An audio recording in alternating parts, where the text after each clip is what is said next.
Hello everyone, welcome to my YouTube channel. आज के हमारे इस वीडियो में हम बात करने वाले हैं फ्लावर के स्ट्रक्चर और उसके फंक्शन के बारे में कि किसी भी फ्लावर का जो स्ट्रक्चर होता है वो किस टाइप का होता है और जो स्ट्रक्चर्स होते हैं फ्लावर के वो इम्पॉर्टेंट क्यों होते हैं, किसी भी प्लांट के लिए उनका क्या फंक्शन होता है, इसके बारे में आज हम डिस्कस करने वाले हैं।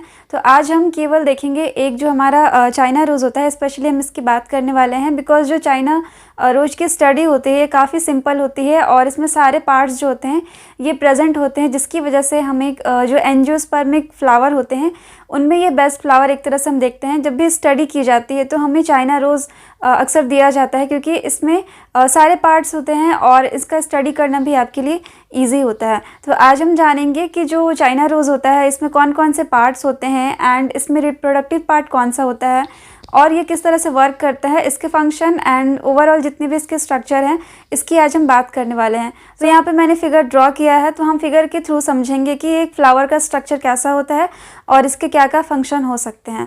तो यहाँ पे आप देख रहे होंगे कि यहाँ पे मैंने फिगर बनाया हुआ है। यहाँ पे फिगर मैंने लिखा हुआ है एलएस ऑफ चाइना रोज़। तो जो चाइना रोज़ होता है यानी कि जो उड़हल का फूल होता है, आप सभी ने देखा होगा, वो रेड कलर का होता है और इसमें 5 पेटल्स होते हैं। और इसका अगर हम एलएस सेक्शन लेते हैं, एलएस सेक्शन का मतलब सपोज़ कि अगर एक फ्लावर है तो इसे इस तरह से कट किया जाता है और इसी तरह से कट करने के बाद से हमें एलएस सेक्शन मिलता है, जिसकी वजह से आप इसके जो इनसाइड जो भी चीज़ें होती है वो उसके बारे में आप स्टडी कर सकते हैं। तो एक तरह से यहाँ पे हम मॉर्फोलॉजी की बात करने वाले हैं। तो आज बस हम इसकी मॉर्फोलॉजी देखेंगे, यानी कि इसके बाहर से इसका स्ट्रक्चर किस टाइप का होता है इसकी हम यहाँ पे बात करने वाले हैं। तो यहाँ पे हम स्टार्ट करेंगे। सबसे पहले यहाँ पे आप देख रहे होंगे कि नीचे में एक यहाँ पे मैंने ब्लैक कलर का एक स्टेम लाइक स्ट्रक्चर बनाया हुआ है। तो ये जो स्टेम लाइक स्ट्रक्चर होता है, क्योंकि ये बहुत छोटा होता है, इसे हम कहते हैं स्टॉक। तो ये फ्लावर का स्टॉक होता है। जिस तरह से किसी भी पौधे में जो स्टेम होता है वो लीफ को बेयर करता है या फिर फ्लावर को बेयर करता है, उसी तरह से जो फ्लावर होते हैं उनके लिए एक छोटा सा यहाँ पे स्टेम होता है। इस स्टेम को हम कहते हैं स्टॉक या फिर आप इसे पेडिसल भी कह सकते हैं। सो ये क्या है, स्टॉक। और इससे जो फ्लावर है आगे आप देखेंगे कि ये धीरे धीरे क्या होता है, एक फ्लोरल पार्ट में कन्वर्ट हो जाता है। तो ये इसका स्टॉक हो गया।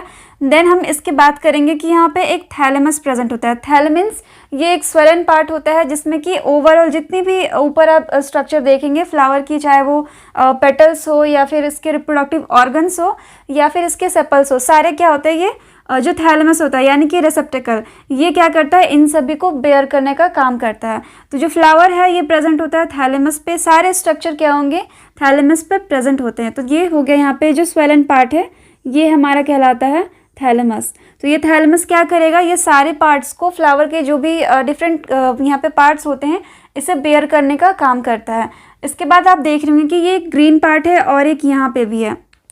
तो जो ग्रीन पार्ट होता है आपने देखा होगा, जैसे कि रोज़ के फ्लावर में देखते हैं जब वो कली के फॉर्म में रहता है यानी कि बर्ड के फॉर्म में रहता है, तो ग्रीन कलर के कुछ पेटल लाइक स्ट्रक्चर होते हैं जो उसे कवर करके रखते हैं। और जैसे जैसे टाइम टू टाइम क्या होता है उसमें डेवलपमेंट आता है यानी कि ग्रोथ होने लगता है, तो कली क्या होता है, ओपन होने लगता है और जो ग्रीन पार्ट होता है वो नीचे की तरफ चलते जाता है। उसी तरह से चाइना रोज़ में भी आप देखते हैं कि ग्रीन कलर का नीचे एक पार्ट होता है, इसे हम कहते हैं कैलिक्स यानी कि सेपल। इसके अलावा जो कैलिक्स होता है, कैलिक्स के ऊपर भी एक सब कैलिक्स कह सकते हैं वो प्रेजेंट होता है, जिसे कि हम एपी कैलिक्स के नाम से जानते हैं। एपी का मतलब होता है अबव, या फिर उसके साथ जो भी ऊपर की तरफ होगा वो हमारे यहाँ पे कहलाएगा एपी कैलिक्स। तो ये कैलिक्स पर प्रेजेंट है इसीलिए इसे हम कहते हैं एपी कैलिक्स। तो यहाँ पे ये हो गया जो ग्रीन पार्ट है। आपको जो बड़ा सा पार्ट दिख रहा है ये क्या होगा, कैलिक्स। और इसके साथ ही ये छोटा छोटा आपने देखा होगा कि बहुत फाइन, बहुत यहाँ पे थ्रेड लाइक होते हैं थोड़े, और ये हमारे कहलाते हैं एपी कैलिक्स। तो ये भी नंबर, इसके जो नंबर होते हैं ये 5 होते हैं एंड कैलिक्स भी इसमें 5 नंबर में प्रेजेंट होते हैं, यानी कि 5 होंगे। आप जब भी इसे काउंट करेंगे तो ये 5 के नंबर में आता है। तो ये हो गया एपी कैलिक्स जो कि कैलिक्स के ऊपर प्रेजेंट है, और ये हो गया हमारा कैलिक्स जो कि अबव प्रेजेंट होता है। और ये फ्लावर जो बर्ड के फॉर्म में रहता है उन्हें ये प्रोटेक्ट करने का काम करता है। तो कैलिक्स का मेन फंक्शन ये होता है कि जब भी जो डेवलपमेंट होता है, ग्रोथ होता है फ्लावर में, तो ये उसे कवर करके रखता है और धीरे धीरे क्या होता है, फ्लावर जैसे ही खुलने लगते हैं तो कैलिक्स नीचे की तरफ आने लगता है। तो इसे हम और सिंपल वर्ड में क्या कहते हैं, इसे हम सेपल के नाम से भी जानते हैं। तो कैलिक्स क्या हो गया, ये सेपल्स हो गए। तो इसमें ये सेपल्स प्रेजेंट होंगे। इसके बाद हम बात करेंगे कि ये जो कोरोला होता है, कोरोला मीन्स कि पेटल्स, जो भी कलरफुल पार्ट होता है फ्लावर का उसे हम कोरोला कहते हैं या फिर पेटल्स कहते हैं।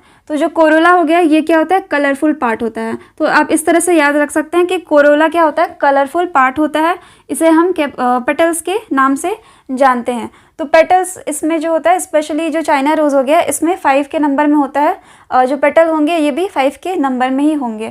तो यहाँ पे कोरोला हो गया, कलरफुल पार्ट होता है, देन कैलिक्स हो गया। कोरोला का अगर आपसे कोई पूछता है कि इसका क्या फंक्शन होगा, तो कोरोला का मेन फंक्शन होता है कि जब पॉलिनेशन की बारी आती है उस समय ये इंसेक्ट को अपनी ओर अट्रैक्ट करने का काम करता है, जिसकी वजह से जैसे ही कोई भी इंसेक्ट अगर इसके आसपास आता है तो यहाँ से जो रिप्रोडक्टिव पार्ट होता है हमारा, यहाँ पे फीमेल और मेल रिप्रोडक्टिव पार्ट प्रेजेंट होते हैं फ्लावर में। तो यहाँ से क्या होगा कि जब भी इंसेक्ट आते हैं यहाँ पे इसके नेक्टर को लेने के लिए, उन्हें क्या चाहिए होता है कि वो नेक्टर लेने ही स्पेशली आते हैं। फ्लावर के जो स्मेल होती है, फ्रेगनेंस आता है, उसके वजह से अट्रैक्ट होकर ये फ्लावर के पास आते हैं, नेक्टर लेने आते हैं। बट क्या हो जाता है यहाँ पे पॉलिनेशन जैसे केस हो जाते हैं, जिसकी वजह से यहाँ पे जो फर्टिलाइजेशन का प्रोसेस होता है यहाँ पे वो स्टार्ट हो जाता है। तो ये इंसेक्ट को यहाँ पे अट्रैक्ट करने का काम करते हैं। और कोरोला का जो और एक काम जाता है कि ये बहुत ही अच्छी खुशबू देते हैं। तो आपने देखा होगा कि बहुत सारे जो फ्लावर होते हैं उनमें बहुत ही अच्छी खुशबू होती है, वो इसीलिए होती है ताकि वो अपनी ओर जो इंसेक्ट होते हैं उससे ये अट्रैक्ट करने का काम करते हैं। तो कोरोला क्या होगा, कलरफुल पार्ट होगा। पॉलिनेशन के लिए ये जो भी इंसेक्ट होते हैं या फिर एनिमल्स होते हैं, बर्ड्स हो गए, उन सभी को ये अट्रैक्ट करने में हेल्प करते हैं। तो ये हमारे क्या होते हैं, ओवरऑल ये एसेसरी पार्ट है, मीन्स कि इनका कोई भी यूज़ नहीं होता है फर्टिलाइजेशन में। मेन फर्टिलाइजेशन का प्रोसेस जो होगा वो मेल और फीमेल रिप्रोडक्टिव पार्ट के थ्रू होता है। तो यहाँ पे अगर हम फीमेल और मेल रिप्रोडक्टिव पार्ट की अगर बात करते हैं तो यहाँ पे जो स्टेमन होता है मेल रिप्रोडक्टिव पार्ट होता है, एंड जो पेस्टिल हो गया यहाँ पे ये फीमेल रिप्रोडक्टिव पार्ट होता है। तो यहाँ पे अगर बात किया जाए कि ये जो फ्लावर होते हैं ये बाइसेक्सुअल होते हैं या फिर यूनिसेक्सुअल, तो जो हिबिस्कस का जो फ्लावर हो गया या फिर प्लांट हो गया ये बाइसेक्सुअल होते हैं, क्योंकि यहाँ पे क्या होता है दोनों सेक्स जो होते हैं ये प्रेजेंट होते हैं सिंगल प्लांट में। तो यहाँ पे मेल और यहाँ पे फीमेल दोनों प्रेजेंट होंगे, मीन्स कि ये बाइसेक्सुअल फ्लावर है या फिर प्लांट है। तो हिबिस्कस हो गया हमारा बाइसेक्सुअल। तो यहाँ पे हम पहले बात कर लेंगे जो स्टेमन होता है, स्टेमन के क्या क्या पार्ट होते हैं, देन पिस्टिल में क्या क्या आपको पार्ट्स देखने को मिलेंगे, हम इसकी बात कर लेते हैं। तो सबसे पहले हम यहाँ मेल रिप्रोडक्टिव पार्ट से स्टार्ट करेंगे। सो मेल के लिए हम ये वाला सिंबल देते हैं। सो ये क्या हो गया, यहाँ पे हमारा स्टेमन क्या होगा, मेल रिप्रोडक्टिव पार्ट। तो यहाँ पे ये कोरोला हो जाता है, इसे हम लेबल कर लेंगे। एंड यहाँ पे हम देखेंगे कि एंथर कौन सा होगा। तो यहाँ पे मैंने ब्लू कलर के यहाँ पे बनाए हुए हैं, ये क्या होता है, ये एंथर होता है। सो ये यहाँ पे एंथर हो गया। और अगर आप एंथर को गौर से देखेंगे तो इसमें इस टाइप का स्ट्रक्चर, ये येलोइश कलर का आप यहाँ पे देखते हैं। हिबिस्कस का जो फ्लावर होता है उसमें ये क्या होता है, येलोइश कलर के होते हैं, जो पाउडर के फॉर्म में दिखेंगे। ये क्या होते हैं, ये होता है एंथर, और इसके नीचे लगे होते हैं फिलामेंट। तो ये जो लॉन्ग पार्ट आप देख रहे हैं ये क्या होता है, फिलामेंट। जो फिलामेंट होते हैं ये एक ट्यूब लाइक स्ट्रक्चर से यहाँ पे कनेक्टेड होते हैं, जिसे कि हम स्टैमिनल ट्यूब के नाम से जानते हैं। तो जो एंथर एंड फिलामेंट हो गया, ये दोनों को हम साथ में कहेंगे स्टैमिन। और जो स्टैमिन होता है ये प्रेजेंट होता है स्टैमिनल ट्यूब पे। तो आप यहाँ पे देख सकते हैं कि जो ब्लू कलर से मैंने यहाँ पे ड्रॉ किया है, इसे एज आप स्टैमिनल ट्यूब अगर समझते हैं, तो जो स्टैमिनल ट्यूब हो गया इस पे हमारे फिलामेंट प्रेजेंट होते हैं और उस पे एंथर भी प्रेजेंट होंगे, जो कि फर्दर क्या होते हैं, मेल गैमेट बनाते हैं। इसमें मेल गैमेट प्रेजेंट होते हैं, जिसकी वजह से आगे फर्दर फर्टिलाइजेशन का प्रोसेस आपको देखने को मिलेगा। तो ये बाहर का जो ट्यूब हो गया जिस पे एंथर स्टैमिन प्रेजेंट है, ये हमारा स्टैमिनल ट्यूब पे प्रेजेंट होता है।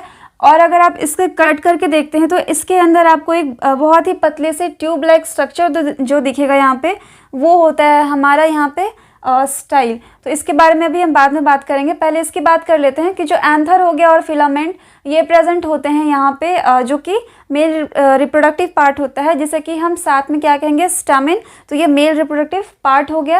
एंड अगर हम इस साइड अगर बात करते हैं तो यहाँ पे आप देखेंगे कि स्टिग्मा प्रेजेंट होता है, फीमेल रिप्रोडक्टिव ये पार्ट आता है हमारा स्टिग्मा। सो ये जो ऊपर आप देखते होंगे या तो रेड कलर का आपको दिखेगा या फिर डार्क रेड कलर के जो स्ट्रक्चर होते हैं हिबिस्कस में, वो क्या होता है, ये जो ऊपर का पार्ट होता है ये हमारा कहलाता है स्टिग्मा। तो स्टिग्मा का क्या काम होता है? स्टिग्मा क्या करते हैं कि जब भी यहाँ से पॉलन ग्रेन रिलीज होते हैं यहाँ पे आपके एंथर से, तो ये क्या करता है, जो स्टिग्मा होता है ये उसे एनालाइज करता है कि क्या जो पॉलन ग्रेन आए हुए हैं वो सेम प्लांट के या फिर किसी और स्पीशीज की तो नहीं है। इसलिए वो चेक करता है कि क्या ये सारे जो भी पॉलन ग्रेन यहाँ पे आ रहे हैं वो हिबिस्कस के हैं या नहीं है। तो ये डिसाइड करता है स्टिग्मा। अगर ये इसको कंफर्म हो जाता है कि ये जो पॉलन ग्रेन आए हुए हैं या फिर मेल गैमेट वो हिबिस्कस के हैं या फिर चाइना रोज के हैं, तो वो क्या करेगा, इसे एक्सेप्ट कर लेगा और ये क्या करेगा, इसे नीचे भेज देता है स्टाइल की तरफ, जो कि मूव करते करते ओवरी की तरफ आ जाता है। तो यहाँ पे एक तरह से ये क्या करता है, सेंसर की तरह काम करता है कि कौन से हमें पॉलन ग्रेन को एक्सेप्ट करना है, किसे रिजेक्ट करना है। ये काम होता है स्टिग्मा का। तो स्टिग्मा क्या हो गया कि फीमेल रिप्रोडक्टिव पार्ट में इसका काम हो गया कि वो चेक करेगा कि कौन सा हमें लेना है, कौन सा नहीं एक्सेप्ट करना है। देन हम बात करते हैं यहाँ पे स्टाइल की। तो जो स्टाइल हो गया, आप यहाँ पे रेड कलर का देख रहे होंगे, ये हमारा क्या है, स्टाइल। तो जो स्टाइल होता है ये क्या होता है, पाइप लाइक या फिर ट्यूब लाइक स्ट्रक्चर होता है जो कि कनेक्ट करता है ओवरी को, ओवरी ये हो गया और स्टिग्मा, इनको क्या करता है, कनेक्ट करने का यहाँ पे काम करता है, जिसके थ्रू क्या होता है, जो पॉलन ग्रेन होते हैं वो धीरे धीरे क्या होते हैं, ओवरी तक पहुँचते हैं, एग के पास पहुँचते हैं, जिसकी वजह से फर्टिलाइजेशन यहाँ पे पॉसिबल होता है। तो यहाँ पे ये स्टाइल हो गया एंड उसके बाद आता है हमारा ओवरी। तो ये आप यहाँ पे देखेंगे जो गोल पॉट लाइक स्ट्रक्चर है वो क्या होता है, हमारा ओवरी। तो ओवरी में क्या होता है, ओवरी में ओव्यूल पाया जाता है। तो ओवरी फर्दर जब डेवलप करते हैं, यहाँ पे आपने देखा होगा कि जनरली जो हिबिस्कस का फ्लावर होता है उसमें फ्रूट नहीं बनते हैं, बट इसके अलावा और जो एंजियोस्पर्मिक जो फ्लावर होते हैं या प्लांट होते हैं उनमें क्या होता है, जो ओवरी होता है वो डेवलप कर जाता है फ्रूट में, और जो अंदर ओव्यूल होता है वो सीड बन जाता है। जैसे कि आप मैंगो को देखते होंगे, मैंगो में जो फ्लैशी पार्ट होता है यानी कि जो एडिबल पार्ट है वो एक तरह से हम कह सकते हैं कि वो ओवरी है उस प्लांट का, उस फ्लावर का, और अंदर जो उसकी गुठली होती है वो होता है हमारा ओव्यूल। तो यहाँ पे जो ओवरी है उसके अंदर हमें ओव्यूल देखने को मिलता है, जहाँ की फर्टिलाइजेशन यहाँ पे जो प्रोसेस होता है वो यहाँ पे होता है। सो ओव्यूल ये ओवरी के अंदर प्रेजेंट होगा, और ये जो आपको यहाँ पे दिखता है पोट लाइक स्ट्रक्चर, ये हमारा क्या होता है, ओवरी। तो यहाँ पे ये फीमेल रिप्रोडक्टिव पार्ट होता है जिसपे एंथर प्रेजेंट होते हैं। तो यहाँ पे चाइना रोज में आप ऐसा देखेंगे कि ये इसमें लाइन बाय लाइन लगे हुए हैं, लेकिन कुछ कुछ फ्लावर्स जो होते हैं उनमें क्या होता है, साइड साइड से इस तरह से निकले हुए रहते हैं। जो एंथर होते हैं वो इस तरह से, एंथर और फिलामेंट यानी कि जो स्टेमन है वो साइड से इस तरह से निकले रहेंगे। बट अगर चाइना रोज की बात करते हैं तो ये एक ही ट्यूब पे बहुत सारे होते हैं, यानी कि मोनोडेल्फस कंडीशन इसे बोला जाता है।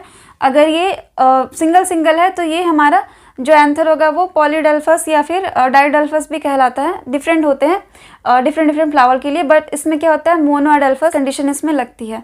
तो ये होता है, इसमें बहुत सारे फ्लावर में आपने देखा होगा कि एंथर डिफरेंट होते हैं। जैसे कि जो रोज़ का फ्लावर होता है, गुलाब के फूल में आप देखेंगे कि बहुत सारे छोटे छोटे स्ट्रक्चर आपको साइड से दिखेंगे, वो क्या होते हैं, स्टेमन होते हैं, और बीच में आपको सिंगल वहाँ पे आपको यहाँ पे जो पिस्टिल होता है वो प्रेजेंट हो गया। तो ये होता है इसमें फीमेल पार्ट, एंड जो स्टेमन हो गया इधर ये होता है मेल पार्ट। तो इस तरह से इसमें जो फ्लावर होता है हमारा हिबिस्कस का, ये बाइसेक्सुअल फ्लावर होने की वजह से इस पे दोनों जो मेल और फीमेल सेक्स ऑर्गन ये प्रेजेंट होते हैं। तो ये ओवरऑल इसका स्ट्रक्चर होता है, और इसके क्या क्या फंक्शन होते हैं वो मैंने आज आपको बताए हैं। अगर आपको इससे रिलेटेड कोई भी डाउट या फिर कन्फ्यूजन होता है तो आप कमेंट करके पूछ सकते हैं। Thank you.